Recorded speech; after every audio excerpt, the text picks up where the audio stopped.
जिन्होंने नमूसे रिसालत पे पहरा दिया, उन पहरेदारों में एक पहरेदार का नाम हजरत गाजी इल्मुद्दीन शहीद रहमतुल्लाहि ताला अलैह, जिसने भी नबी पाक अलैहिस्सलाम की नामूस पे पहरा दिया, आसमान के सितारों की तरह उसका नाम चमकने लगा। गाजी इल्मुद्दीन शहीद थे कौन?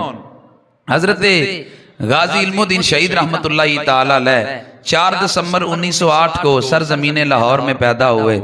हजरत गाजी इल्मुद्दीन शहीद रहमतुल्लाहि ताला अलैह बड़े बाकमाल शख्सियत थे। आपका बचपन नहीं था, जब पैदा हुए तो आपकी वालिदा ने आपको गोद में लिया था, तो बार फकीर को मांगने के लिए देने के लिए गई, तो फकीर ने जब गाजी इल्मुद्दीन शहीद को देखा तो उनकी वालिदा को कहने लगा, एक वक्त आएगा कि इसकी वजह से अल्लाह आपका नाम पूरी दुनिया में रोशन फरमाएगा। बस फकीर ने पेशन गोई फरमा दी। वक्त गुजरता गया। जिस साल हजरत गाजी इल्मुद्दीन शहीद रहमतुल्लाहि ताला अलैह पैदा हुए 1908 को, उसी साल मिर्जा कादियानी दज्जाल ये जन्म रसीद हुआ। हजरत गाजी इल्मुद्दीन शहीद रहमतुल्लाहि ताला अलैह के वालिद माजिद का नाम तालेमन था और वो नज्जार थे, बड़ी का काम करते थे, लकड़ी का काम करते थे। जब हजरत गाजी इल्मुद्दीन शहीद को दीनी पढ़ाई की जानब डाला तो ज्यादा तालीम हासिल न कर पाए। अल्लाह ने इनका इंतखाब किसी और काम के लिए किया हुआ था, लेकिन वक्ती तौर पर यह जौहर छुपाए रखा, बाद के अंदर फिर उसका इजहार किया गया। वक्त गुजरता गया। हजरत गाजी इल्मुद्दीन शहीद अपने वालिद माजिद के साथ लकड़ी का काम करने में आफियत जानी और अपने वालिद के साथ लकड़ी का काम करना शुरू कर दिया।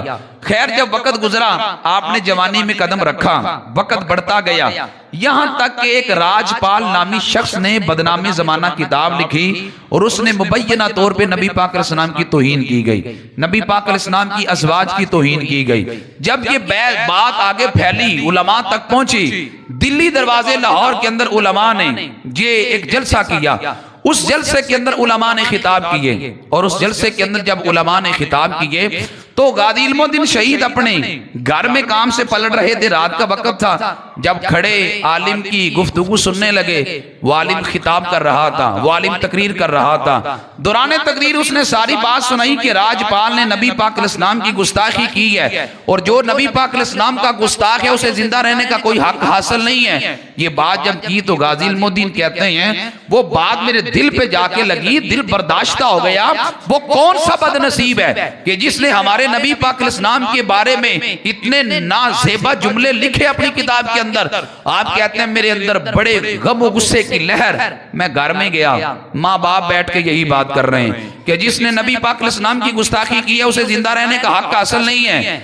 हजरत गाजी इल्मुद्दीन शहीद फरमाते हैं, मैंने उस आलिम दीन से जब ये बात सुनी कि जिसने ये बताया कि जो नबी पाक अलैहिस्सलाम का गुस्ताख है उसे जिंदा रहने का कोई हक नहीं है। याद रखें, लोगों के अंदर गैरत उलमा पैदा करते हैं, लोगों की गैरत को उलमा जगाते हैं। आप देख लें, आपकी लाहौर में इतवार की छुट्टी है कि जुमे की छुट्टी है? क्यों इतवार की छुट्टी है? ये बहुत बड़ी हमारे खिलाफ साजिश की गई, इसलिए कि मुसलमानों की जुमे की छुट्टी बंद करो।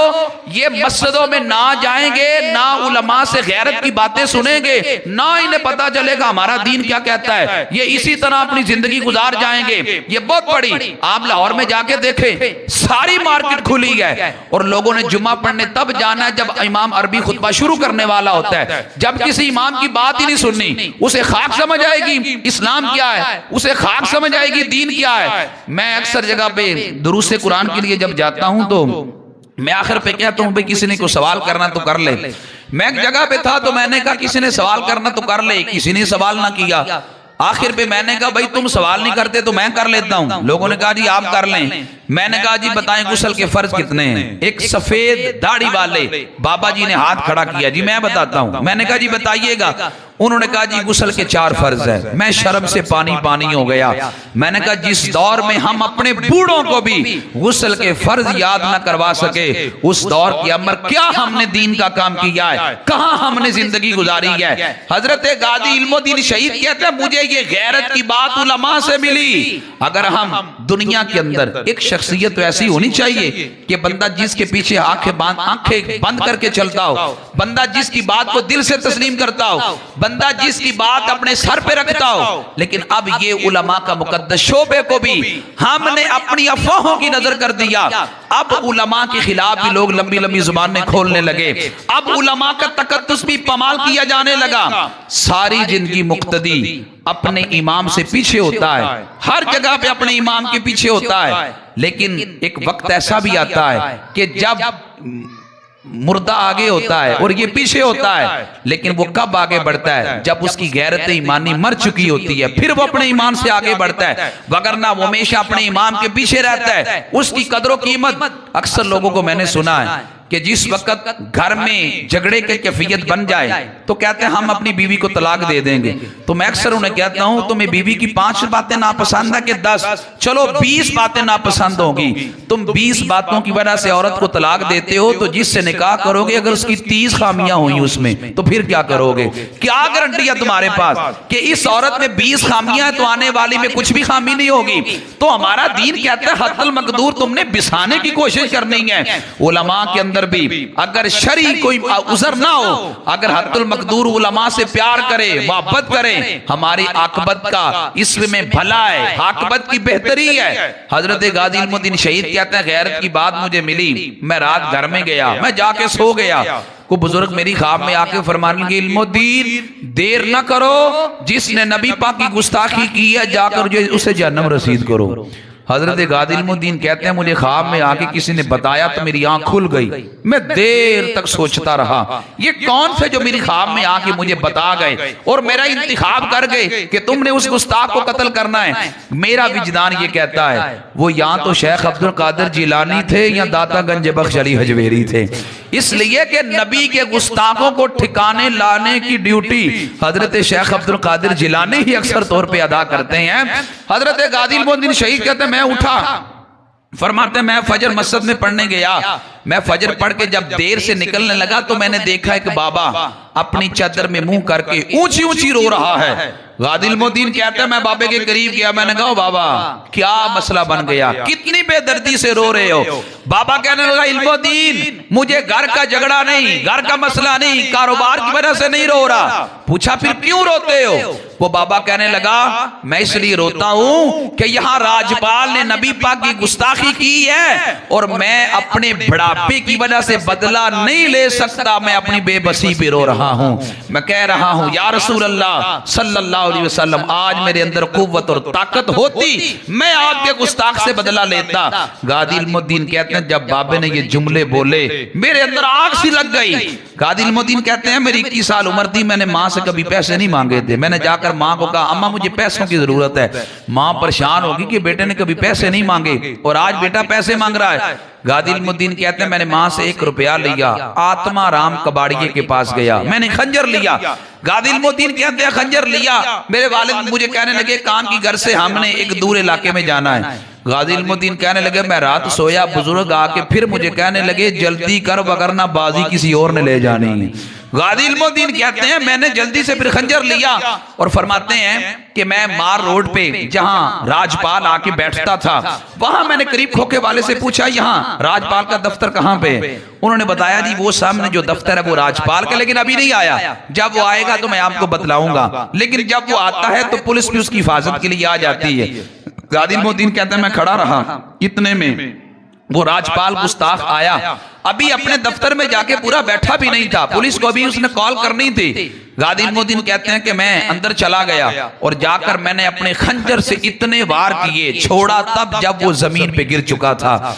हजरत गाजी इल्मुद्दीन कहते हैं मैं बाहर निकला, फरमाते बाहर नलका लगा था, नलके पे आके मैंने अपने हाथों को धोआ और फरमाते हैं जब लोग आके मुझे पकड़ा मैंने हाथ खड़े कर दिए, बतला दो गुस्ताखे नबी को गैरत मुस्लिम जिंदा है, दी पर मर मिटने का जज्बा कल भी था और आज भी है। गाजी इल्मुद्दीन कहते हैं मैंने अपना आप उनके हवाले कर दिया। गाजी इल्मुद्दीन को जेल में ले जाया गया, आप सेंट्रल जेल के अंदर रहे। वहां मसला था कि कहीं हिंदू मुस्लिम फसादात ना हो जाएं। तय ये पाया कि इनको मियां वाली जेल में मुंतकिल कर देते हैं। रातों रात मियां वाली जेल में मुंतकिल आपको करना था, लाहौर से गुजरावाला मुंतकिल किया गया, ट्रेन के जरिए फिर गुजरावाला से मियां वाली में मुंतकिल किया जाना था। मियां वाली में एक दरवेश रहता था, लोग उसके बारे में बताते हैं वो सारी जिंदगी एक जगह पे बैठा रहता, ना उठता न किसी से को बात करता। जिस रात गाजी इल्मुद्दीन ने मियां वाली की जेल में आना था, वो दरवेश उठा, उसने झाड़ू पकड़ा और मियां वाली की गलियों में झाड़ू देने लगा। और लोगों ने कहा भाई तू तो कभी उठा नहीं है, आज तुझे क्या हो गया? उसने कहा मैं झाड़ू दे के दुनिया वालों को बता रहा हूं नबी का सच्चा आशिक आ रहा है। इश्क कदम तो सारे भरते हैं लेकिन एक सच्चा आशिक आ रहा है। और उसने अगले लफ्ज बोले कि भाई एक म्यान के अंदर दो तलवारें नहीं दे रह सकती। इतनी बात उसने की। जब रात को गाजी इल्मुद्दीन शहीद मियां वाली पहुंचे, उस दरवेश का इंतकाल हो गया। गाजी इल्मुद्दीन शहीद मियां वाली की जेल में पहुंचे, आप वहां पे रहने लगे। फिर औलिया मिलने के लिए गए, पीर सैयद जमात अली शाह साहब भी गए, पीर सयाल लजपाल भी गए और दीगर बड़े बड़े औलिया भी गए। पीर सयाल लजपाल और हजरत पीर सैयद जमात अली शाह साहब जब जेल के अंदर मिलने के लिए गए तो पीर सयाल लजपाल, बाद रिवायतों में पीर सैयद जमात अली शाह साहब का नाम मिलता है और बाद में पीर सयाल का नाम मिलता है। पीर सयाल फरमाने लगे कि मैं तुझे कुरान ना सुनाऊं। गाजी इल्मुद्दीन गाजी इल्मुद्दीन ने नाजरा कुरान भी सही नहीं पढ़ा था, लेकिन देखो अल्लाह की कुदरत, फिर मेरे मालिक ने कैसे नवाजा। हजरत पीर सयाल फरमाने लगे यार तू जेल में आया है, हजरत यूसुफ भी जेल में गए थे, मैं तुझे सूरह यूसुफ ना सुनाऊं? गाजी इल्मुद्दीन ने कहा हुजूर हाँ सूरह यूसुफ सुनाए। तो पीर सयाल लजपाल बड़े पक्के हाफिज कुरान थे, हजारों हदीसों के हाफिज थे। आपने सूरह यूसुफ पढ़नी शुरू कर दी। वहां पे रूहानियत इतनी थी कि आपके आंसू निकल आए, वो आंसू हिचकी में बदले। जब आंसू हिचकी में बदले तो कुरान पढ़ने में दिक्कत होने लगी, लफ्ज आगे पीछे होने लगा। जब लफ्ज आगे पीछे होने लगा तो गाजी इल्मुद्दीन टोक के कहते हुजूर लफ्ज सही करें फिर आगे बढ़े। फिर सयाल लजपाल लफ्ज को सही करके आगे बढ़ते, फिर लफ्ज आगे पीछे हिचकी की वजह से होता। गाजी इल्मुद्दीन टोक के कहते हुजूर लफ्ज सही करें फिर आगे बढ़े। आप लफ्ज सही करते, लफ्ज आगे पीछे होने लगता, इल्मुद्दीन फिर टोक दे, पीर सयाल लफ्ज को सही करके फिर पढ़ते।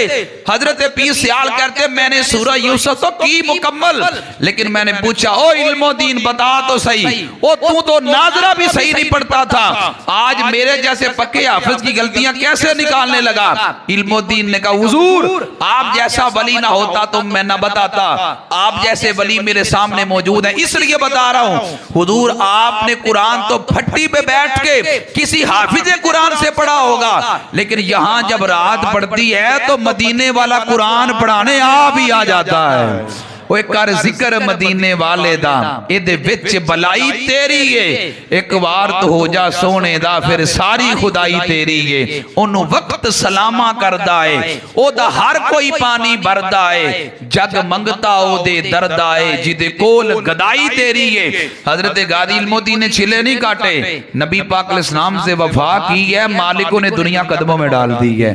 भाई गाजी इल्मुद्दीन शहीद कहते हैं मैं एक दिन जेल में बैठा था तो हजरत मूसा अलैहिस्सलाम जेल में आ गए। मूसा अलैहिस्सलाम मिलने के लिए आए। गाजी इल्मुद्दीन कहते हैं मैंने पूछा आप इतने जलीलुल कद्र रसूल हैं तो आप कैसे तशरीफ लाए? हजरत मूसा अलैहिस्सलाम फरमाने लगे इल्मुद्दीन जब नबियों की कचहरी लगती है तो अल्लाह के रसूल अलैहिस्सलाम अक्सर तेरा जिक्र करते थे।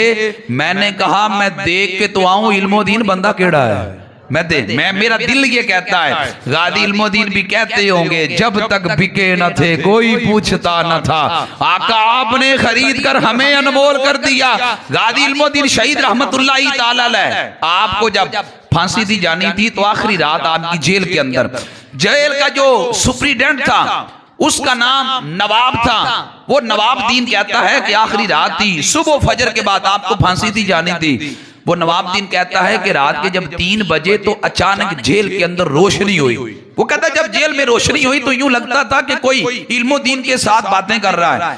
तो नवाबुद्दीन कहता है मैंने पूछा इल्मुद्दीन क्या कर रहे हो? गाजी इल्मुद्दीन ने कोई जवाब नहीं दिया। वो नवाबुद्दीन कहता है जब मुझे इल्मुद्दीन ने जवाब न दिया, मेरे मुंह में जो आया मैं बोलने लगा, अचानक रोशनी बढ़ी। कहता मुझे आंखें बंद करनी पड़ी। अचानक मैंने देखा कि इल्मुद्दीन जेल में नहीं है। वो सुप्रीटेंडेंट नवाबुद्दीन कहता है मैं बैठ के रोने लगा कि अंग्रेज ने सुबह इल्मुद्दीन को फांसी दे रही है, इल्मुद्दीन जेल में नहीं है, वो तो मुझे फांसी दे देगा।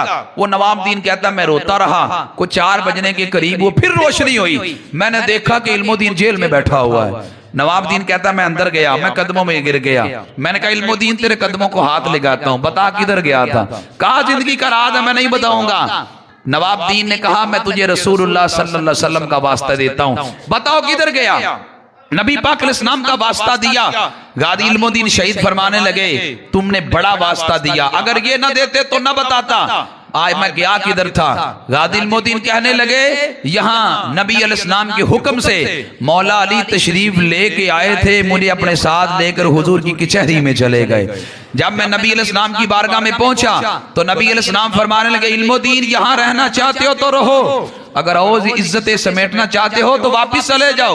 अर्ज की हुजूर मैं वापिस ही जाना चाहता हूँ। कहा हजरत अली ने मुझे लिया और मुझे यहीं पे छोड़ के चले गए। हजरत गाजी इल्मुद्दीन शहीद रहमतुल्लाहि ताला अलैह को 31 अक्टूबर जुमेरात का दिन था, कल भी जुमेरात का दिन था, 31 अक्टूबर था, कल भी आपका उर्से पाक मनाया गया। 31 अक्टूबर 1929 को हजरत गाजी इल्मुद्दीन शहीद को अंग्रेज ने फांसी पे लटका दिया। आपकी शहादत हो गई। जब आपकी शहादत हुई तो अंग्रेज ने लावारसों के कब्रिस्तान में बगैर गुस्ल दिए, बगैर कफन दिए आपको दफन कर दिया। उस वक्त एक अखबार निकलता था, अखबार का नाम था जमींदार। जमींदार अखबार निकलता था। उस अखबार पे ये सुर्खियां शाया की गई कि हुकूमत की गुंडागर्दी देखो कि इसने नबी पाक अलैहिस्सलाम के सच्चे मुहिब को फांसी पे चढ़ा के और उसे लावारसों के कब्रिस्तान में दफन कर दिया। हम इस जुल्म को कभी बर्दाश्त नहीं करेंगे। उस वक्त हजरत अल्लामा इकबाल रहमतुल्लाहि ताला अलैह आप गवर्नर पंजाब को मिले और मिलके फरमाने लगे गाजी इल्मुद्दीन के जिस्म को हमारे हवाले करो। वो आगे से गवर्नर पंजाब कहने लगा अगर यहाँ हिंदू मुसलमानों का फसाद हो गया तो जिम्मेदार कौन है। अल्लामा इकबाल कहने लगे अगर फसाद होता है तो मेरी गर्दन उड़ा देना, मैं तुम्हें कहता हूं मुझे इल्मुद्दीन का जिस्म हमारे हवाले करो। जब मुसलमान गैरतमंद बन के मैदानों में निकले, बिल आखिर हुकूमत को घुटने टेकने पड़े। 2 हफ्तों के बाद हजरत गाजी इल्मुद्दीन शहीद की कब्र को खोला जाने लगा। 2 हफ्तों के बाद वहां बड़े बड़े गैर मुस्लिम भी खड़े थे। मेडिकल साइंस तो ये कहती है 24 घंटों के बाद मैयत की कब्र में हालत बदल जाती है, उसका नाक बह पड़ता है, वजूद से पीप निकलने पड़ती है। लेकिन यहाँ 2 हफ्तों के बाद यानी 31 अक्टूबर को गाजी साहब को फांसी दी गई और 14 नवंबर को हजरत गाजी मिल्लत हजरत गाजी इल्मुद्दीन शहीद की कब्र को खोला जाने लगा। बड़े बड़े लोग जिनमें गैर मुस्लिम भी थे, इसी जेल का एक ओहदेदार सिख भी था, वो भी खड़ा देखने लगा। जब 2 हफ्तों के बाद गाजी साहब की कब्र को खोला गया, खुशबुएं जब आने लगी, लोग कलमा पढ़ के मुसलमान होने लगे। ये सिख खड़ा भी कलमा पढ़ के मुसलमान हो गया। जो मियां वाली जेल के अंदर एक ओहदे का दर्जा रखता था, बड़े सारे गैर मुस्लिमों ने कलमा पढ़ लिया। और फिर हजरत गाजी इल्मुद्दीन शहीद को 14 नवंबर को लाहौर में मुंतकिल किया गया। जब लाहौर में मुंतकिल किया गया तो आपका फिर नमाज जनाजा हजरत पीर सैयद दीदार अली शाह साहब रहमतुल्लाहि ताला अलैह जो मेरे इमाम अहमद रजा के खलीफा थे, आपने उनका नमाज जनाजा पढ़ाया। और उस वक्त कब्र के अंदर जब उतारने की बारी आई, गाजी इल्मुद्दीन शहीद को अल्लामा इकबाल भी कब्र में उतरे और अल्लामा इकबाल के साथ पीर सैयद दीदार अली शाह साहब भी कब्र में उतरे। जब पीर सैयद दीदार अली शाह साहब कब्र में उतरे तो बेहोश होकर गिर पड़े। लोगों ने पीर सैयद दीदार अली शाह साहब को पकड़ा और कहा हुजूर आपको क्या हुआ। पीर सैयद दीदार अली शाह साहब रो पड़े। देर तक जब रोते रहे तबीयत संभली। लोगों ने पूछा हुजूर हुआ क्या था। पीर सैयद दीदार अली शाह साहब कहने लगे सारी जिंदगी हदीस पढ़ाते गुजर गई, कभी हुजूर अलैहिस्सलाम ने ख्वाब में भी दीदार अता न किया, लेकिन इल्मुद्दीन के जनाजे में हुजूर खुद तशरीफ लाए हुए थे।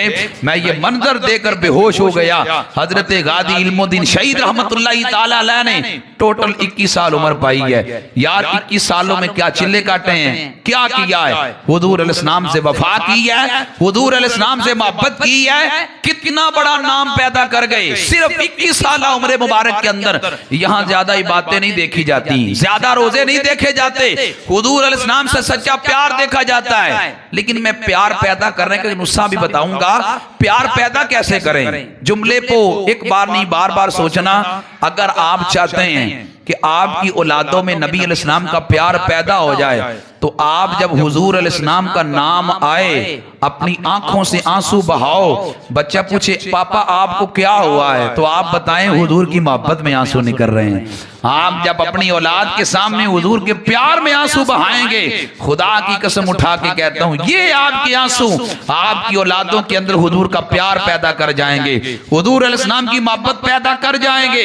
अपनी औलादों के सामने हुजूर अलैहिस्सलाम की मोहब्बत में रोना, ये भी तो अपनी औलादों को दर्स देना चाहिए, ये भी तो नबी अलैहिस्सलाम की मोहब्बत उनको सिखानी चाहिए।